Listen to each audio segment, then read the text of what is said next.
माँ भगवती, माँ लक्ष्मी, शिव भोला भंडारी सब तुमसे प्रसन्न है बच्चे।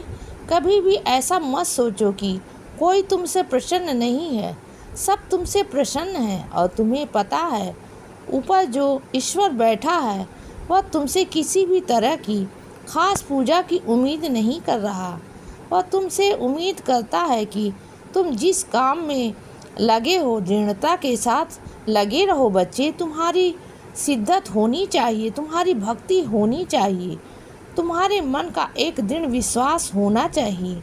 अगर तुम्हारा विश्वास है कि ईश्वर तुम्हें संभाल रहा है तो फिर तुम्हारे विश्वास को ईश्वर कैसे तोड़ सकता है? कभी भी नहीं। जिस तरीके से तुम मुझ पर विश्वास बनाकर रखते हो कि मैं सब संभाल लूँगा, और जब तुमने इतना विश्वास बनाया है तो तुम खुद बताओ तुम्हारे विश्वास को मैं कैसे तोड़ सकता हूँ बच्चे? जब मैं नहीं तोड़ सकता तो वो ऊपर बैठा परमेश्वर कैसे तोड़ देगा? सब यही विश्वास बना कर रखो कि ऊपर वाला है और वह सब संभालेगा। एक बात मुझे बताओ, एक पिता अपने बच्चों को क्या कभी नाराज़ इतना हो सकता है कि वह अपने बच्चों का भला बुरा सोचना बंद कर दे? नहीं ना। अगर उसकी नाराज़गी होती भी है तो थोड़ी देर पलों के लिए। इसके अलावा वह हमेशा अपने बच्चों का भला सोचता भी है और भलाई के लिए हर काम करता भी है। तो जब एक इंसान अपने बच्चों का बुरा नहीं सोच सकता तो फिर तुम सोचो, तुम रचने वाला जो ऊपर ईश्वर बैठा है वो तुम्हारे बारे में बुरा कैसे सोच सकता है और वो तुमसे नाराज़ कैसे हो सकता है?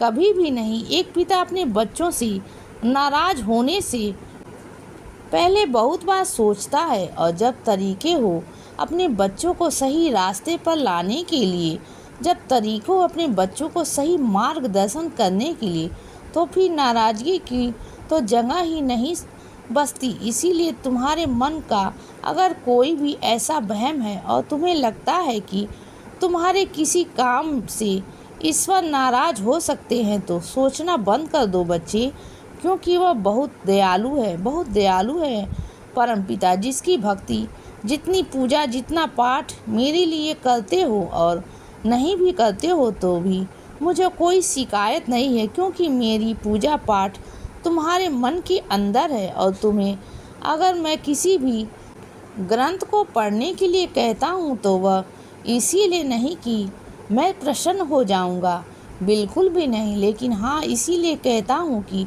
जब तुम उसको पढ़ोगे तो तुम ज्ञान अर्जित करोगे, तुम मेरे बारे में और अधिक ज्ञान पाओगे बच्चे। या कोई भी ग्रंथ पढ़ते हो तो उसमें तुम ईश्वर के बारे में और ज़्यादा जान पाओगे।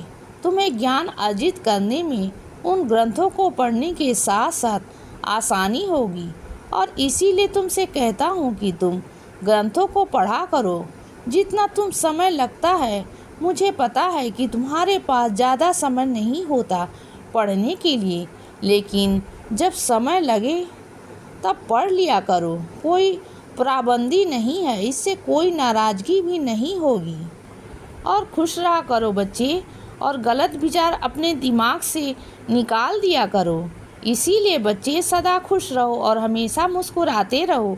मेरा आशीर्वाद हमेशा तुम्हारे साथ है बच्चे। अब सुबह हो गई है मेरे बच्चे, सुप्रभात।